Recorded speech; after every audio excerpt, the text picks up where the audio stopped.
Okay, so welcome back, everybody. And I happen to be the presenter for the right after break. So that's how I knew we could slide right into that without a problem.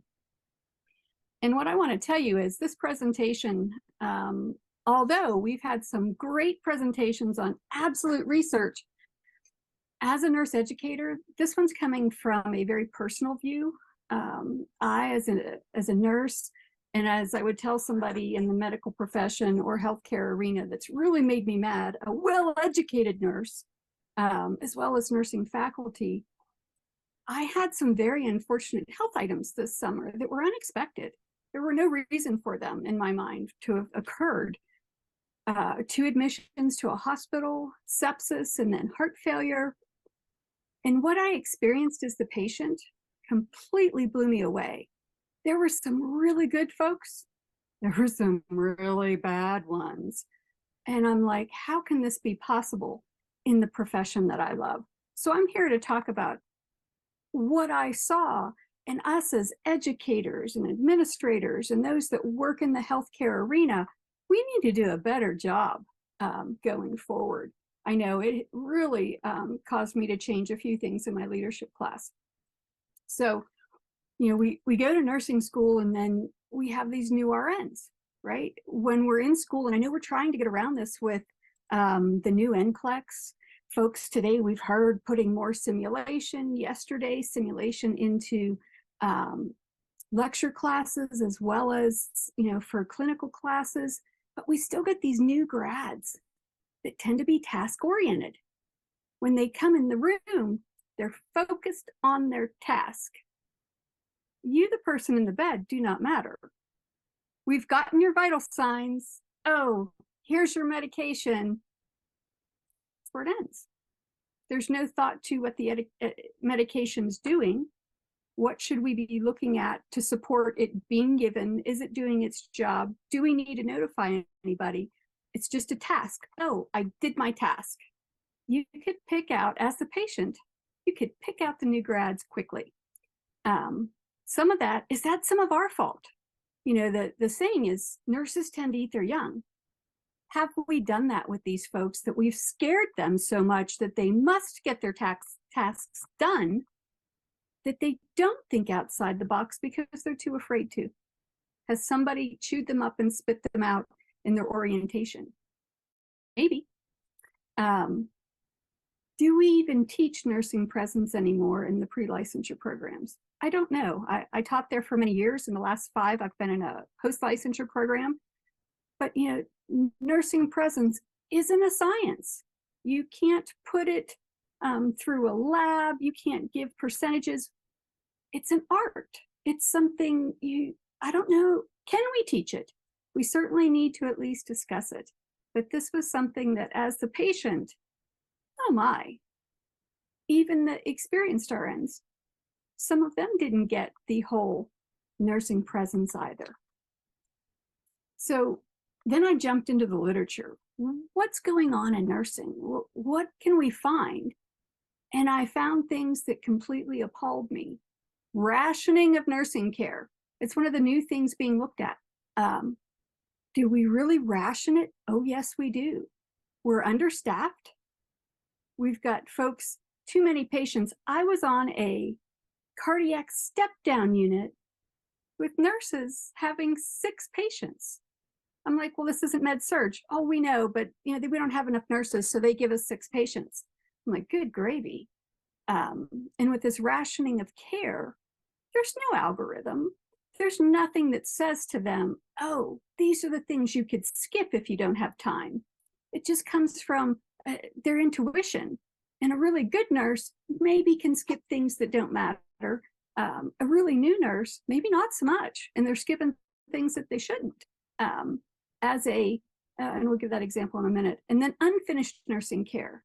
Have we not done everything we're supposed to? And again, it's because of this short staffing. There aren't enough people. Oh, you can do one more won't matter. One more may throw them over the edge. And so we have this unfinished nursing care that doesn't get done. As the congestive heart failure patient that was on IV Lasix, I found it completely astounding that nobody gave 2 cents about what my output was. I went in with pleural effusions, 3+ pitting edema. Nobody bothered to look at output. And I know they didn't because, quite frankly, there was no nurse's hat. Nobody was measuring what I was putting out. They didn't even ask. Not the aide, not the nurse. I'm like, are you kidding? Don't you care? I even asked one of them, do you want to know what I'm putting out? Oh, I don't know. Maybe, I guess. Wrong answer. Was not happy. And then, of course, in the literature, no surprise to any of us, the greater the amount of this unfinished care, what does it lead to? A decrease of patient safety. Absolutely. If you've got patient volume levels that are out of whack, are you going to cause problems? Yes. If they're not looking at those things thinking, oh, I don't need to know what INO is, it doesn't matter. Unfinished care leads to a decrease in patient safety. I was shocked. So again, we'll come back to that new nurse, right? First job, on orientation or just coming off, short-staffed. I can think of a lot of my new nurses were day shift. New nurses don't want to work night shift. At least that's what I saw in my hospitalization, because 9 out of 10 of the new nurses were day shift. And all they were about was just getting the tasks done. During day shift, is there more because docs are rounding and diagnostic tests are being done? Well, yes, but there should also be either more nurses or more aides, more something to account for more that needs done. And yet, this is not what I saw. I was nothing more than a task. And other than the one night that I almost died and pretty much took up the time of my nurse on med surg, although she still managed to take care of her other 5 patients, nobody cared. I didn't see a nurse after not being the most critical until 10 a.m. 10 a.m. There's a lot that can happen from 7A to 10A. No one around. The one day I actually called out because of this. I had a headache, needed pain meds. And the person that answered the phone was like, so tell your nurse when you see them. It was 9 o'clock. I said, yeah, but I haven't seen them. She said, oh, come on. They have more people than you to take care of. I was not happy and said a few choice words that I probably shouldn't have. But I thought, are you freaking kidding me? Shouldn't I be able to call out to the desk so they can notify my nurse that I need something? So that when they do get to me, they bring it with them. No, instead I was told, you're not the only one. Wow, shocked. And then you have the new nurse with inexperience and arrogance. And then they have no attention to detail. This young man, brand new, and what did he do? You know, we used to want to not have to go to med surg and be allowed into a specialty. Today, that isn't the case. These nurses coming out of school, all they see are dollar signs, are the ones that's what they're in it for. And so they want to go to travel nursing jobs. COVID made travel nursing something that a lot of them don't want to pass up. And so this was a travel nurse right out of school, no experience, working on a cardiac step-down unit. Tell me how that's possible. He came into my room about 10 a.m., stood in the doorway and said to me, somebody that's a well-educated nurse that had 3+ pitting edema on admission, was getting Lasix IV. He stood in a BMP, for those of you that understand heart failure, of 1100, stood in the doorway and told me there was no reason for me to be there. None of my clinical symptoms made any sense, and that I was taking up space. Again, without much thought, actually no thought at all, I told him he was stupid, as were anyone that he had discussed and said, I didn't need to be there. Stupid, and it's not your job. My daughter was sitting with me, and he said, oh, but that's not what I said. Yeah, is what she said to him. He then left. But then after that, you know, he came in and was just rude. You don't need to be here. You're taking up time that I don't have. Well, then when I needed something, he wouldn't come back to the room. 2 hours that afternoon to get pain medicine because he wouldn't re-enter the room. Actually took my daughter-in-law, who's a nurse, to call. and asked for the charge nurse to get him to realize he still had to take care of me. Inexperience and arrogance together was a terrible, terrible combination. And then when I filed a formal complaint, I was so upset. That manager, do you know what she said? Oh, well, you're not the first one to complain about this and about him. And it doesn't surprise me that he's your issue. But he's still there. I said, well, if you folks don't do something to get rid of him, he will kill somebody one day. And that'll be on you. Oh, he's travel. We can't break his contract. We won't rehire him, but we don't know how to break his contract. Again, I just shook my head. And so you have these new nurses that are being thrown in. We all know that maybe orientation isn't all it should be. Maybe they've been chewed up and spit out by their preceptor or someone else that's experienced on the floor. And then we expect them to ration care like the rest, or at least somebody does, because they keep giving them the same amount of patients or more. And there's just no formula for that. The new nurses, yeah, they have it tough. But when you're the patient in the bed, I truly didn't want to hear the excuses. I wanted someone to take care of me as the patient, not a bed number or just one more item on their list of to-dos. Well, then you go to the experienced nurses. Quite frankly, a lot of them were excellent. My first night admitted as a sepsis patient, I have no idea on that med-surg floor that had at least 6 patients to a load, how that young lady took care of anybody but me. Every time that it was time for a blood pressure, mine was 60/30, and they were doing interventions. Why I was on the med-surg unit, I wasn't sure either. But this young lady was great at multitasking and seeing me as the patient. I wasn't just the pain in the butt down the hallway that she had to keep going in her room, but she saw me as a person. That said volumes, because those folks that were newer that took care of me, I was just a number on their list. But how long will that young lady do well? And the other many experienced nurses I had on night shift, majority of them on night shift, that won't get tired and burn out and start to just survive. If they start doing that, where is the patient? They're no longer a patient. And that's something I'm afraid we're starting to see way more of. And we shouldn't. We really shouldn't see that, but we are. And we know it's a problem. When we get to where the patient is just a number or a bed number, I'll throw out bed number 10. Anyone read it? If you haven't, you should.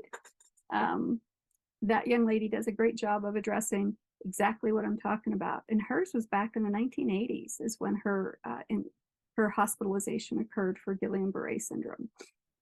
I do make my students read it, and now I get to talk about it from a personal view as well.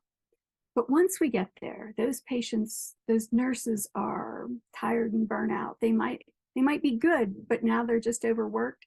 Where is the patient in the bed? They're gone too, and we may not receive the care that we need to. And the literature also talks about the difference between ideal care, that which we teach them about in nursing school, and the reality of not having enough folks and too many patients and too much stuff to do. And we don't get what we should get as the patient. If you don't know any better, cool, you don't care. You don't know. When you know better, you're upset. Like, really? And then we've employed now technology because it will make our lives easier, right? And that way we can throw in an extra patient or two at folks. But the only thing technology does, it is a nice tool when they can come in with a machine and take a blood pressure that automatically bumps that pressure to my medical chart. Great. But it's only great if the person doing it understands what a good and bad pressure is. Because otherwise, that's just a machine. It's not telling them good and bad. We need to still be the human with the brain that thinks. And so many times that's not the case. We allow technology to tell us, oh, they're fine. As a perinatal nurse one time, I got report on somebody that said, oh no, they're not having any contractions at all. And I would listen to report, as we all would, but I'd go in and do my own assessment. This was a premature labor patient that, why, yes, she was showing no contractions on the toco because it was completely rolled up her belly. It wasn't monitoring anything. And if that night shift had gone in and looked at her, put her hands and palpated a belly, she would have realized that that 26-weeker was contracting, and contracting every 2 to 3 minutes. We can't allow technology to dictate to us what care is. We have to remain human in charge. I also think in school that's something that we fail at times to impress upon adequately the students. Our Gen Zers love technology, even the generation before them. They want to use the technology to its best, but many times that ignores the person in the bed. You've got to go in and talk to them and put hands on them to truly know that that technology is doing what it should, or that you need to replace it, or that it's unplugged. I could go on and on about the folks when I was working, especially the young folks that would use technology instead of going in the room. I'd come on a day shift or night shift, take your pick, from somebody that liked technology, and the patient would say, oh, why are you in my room? They didn't come in the whole shift, which, completely an exaggeration, they had to go in at least once or twice. But, oh, well, we were paying attention to them. We just used the monitor. Yeah, you kind of got to go in and talk to people. And I did experience that as a patient, and we must do better. We as educators must do better than allowing them just to see the technology and not realize that they have to come in and be a person and treat us like one. When you don't do that, things start going awry. And then there are policies, right? We all know about policies and protocols. I was very surprised. I teach a leadership class that the students must do a quality improvement project. And I've had 2 or 3 of them during different semesters, especially after COVID, want to re-implement 1-hour rounding as a quality measure, a safety measure, because it had gone away during COVID. You know, they just were too busy and no one was doing it. So I get into the literature and I'm reading about it. And Sims et al., when they study, it didn't show that it was helpful. It didn't make a difference because it became nothing more than a checkbox. Yep, I went in room number 5. I was there 45 minutes ago, but they didn't look at the patient. They just went in the room and checked that task off their list. So 1-hour rounding can be helpful. My students, there were the numbers, the HCAP scores actually went up with their, when they did their quality improvement projects, when they did 1-hour rounding. And so I was shocked to find in the literature that on the whole, I suppose after it's done being new, it doesn't have the same effect. Bedside report. As the staff nurse, when that was the new buzzword and everybody had to go to it, I hated it. I'm like, oh, I don't want to do it. In perinatal nursing, especially in the labor room, there are many times our patients didn't want their significant others to know that they had had 3 abortions or had been pregnant before, had some sexually transmitted disease that they still needed meds for. Like they didn't want those things known. So it made bedside reporting a little sticky. We'd have to do some things before we went in. And then heaven forbid, if somebody asked, oh, why did you bring that medication? What does she need it for? I just kind of left it to the patient. But as the patient, oh my, I had a whole new respect for bedside reporting. It happened once in my 10 days of hospitalization this summer, once. But it was wonderful. The nurses talked about what was going on. They talked about what was ordered. And then they looked at me and asked if I had anything to add. Did they get anything wrong? Is there something else the night shift nurse needed to know? Oh my word. It was such an enlightening experience as a patient that understood what was going on, and it happened once. So if it happened once, I guarantee you they're supposed to be doing it way more than that. and they must have been doing it outside the hallway. I happened to be in rooms that when you shut the door, you couldn't see the hallway, nor could you hear much of what was going on. So maybe it happened outside the room. But if that's the case, it's not bedside reporting because you weren't in there with me. You weren't treating me like the patient in the bed. It's just another room number. And then the policies about having enough staff, right? We should have staff to patient ratios. If you're implementing something new, when I was at the bedside, when there was something new coming on board, they scheduled extra people. My guess is there aren't enough extra people to schedule them. It was the first admission when my night shift nurse never showed up till 10 p.m. It's a long time, 7 p to 10 p is when I first saw a person. She said, oh, there's this new policy. We're not allowed to collect all the meds from the med room for every patient and put it on our computer on wheels, our COW or our WOW workshop on wheels. We can only get for one patient. So it's really taking a long time to see everybody. I was no longer the one that was dying. So 10 p.m., 3 hours into the shift, I hadn't seen a soul. We have to have enough staff. If you're going to implement something like that, then you need a floater. If a patient needs something before their nurse gets to them, there should be somebody available, just like my example prior. You can't say, oh, whenever she gets to you, tell her. When it's 3 hours later, I could be dead if I were having a true problem. And then we have to wonder, and I heard someone talking earlier about recruitment and retention.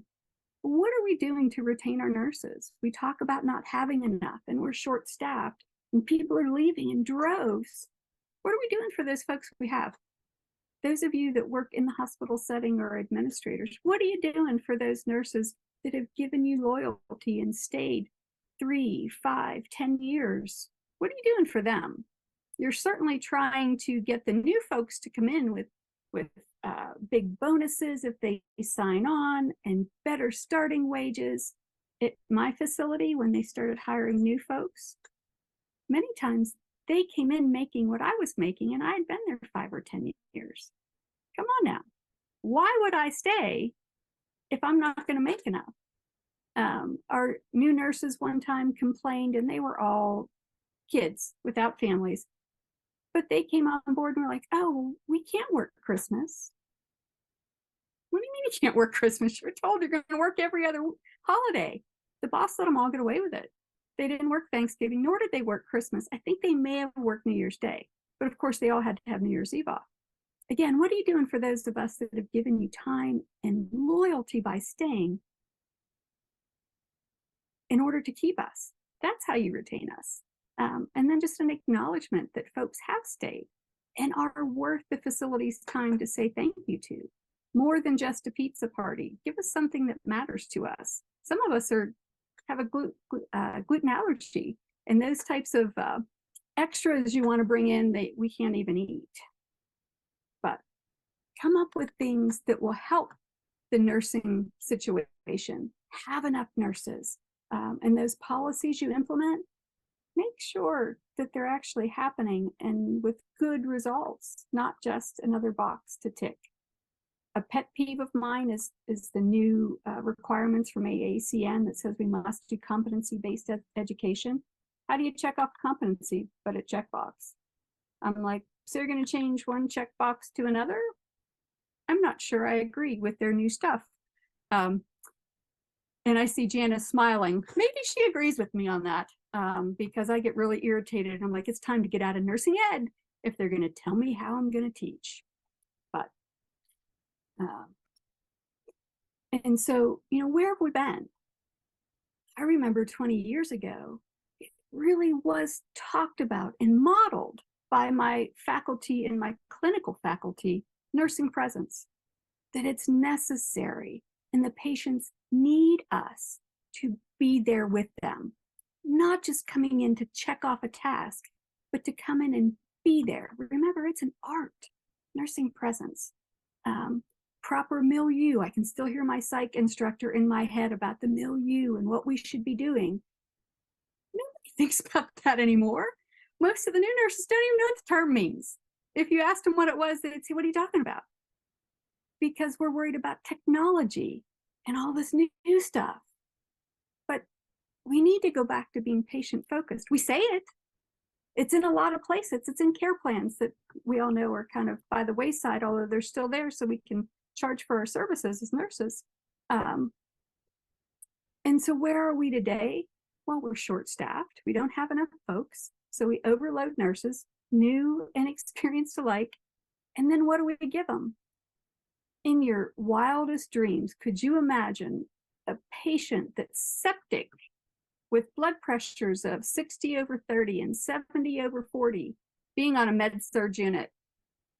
Med-surg, she had 6 patients. I was one of them.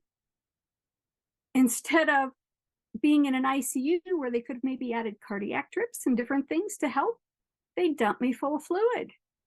I gained 17 pounds in 4 days. 17 pounds.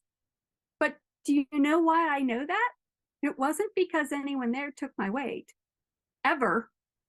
It was because I weighed myself before I went in, because I was very, very sick and was getting really skinny. So I knew my weight going in, and then I weighed myself when I came home. 17 pounds difference. But nobody there bothered. We have complex patients. We're giving so many to our staff. Everybody's checking boxes. The fact that I was admitted 30 hours later with pleural effusions and 3+ pitting edema, quite frankly, it was present before I was discharged. But nobody caught it because not even the docs did a thorough listening to my chest. How many points are you supposed to listen? Maybe had somebody done that, they would have caught it and not sent me home, only for me to turn around and come back. But that's that short-staffed. You know, it was 10 a.m. before they came in my room because I was no longer an emergency patient.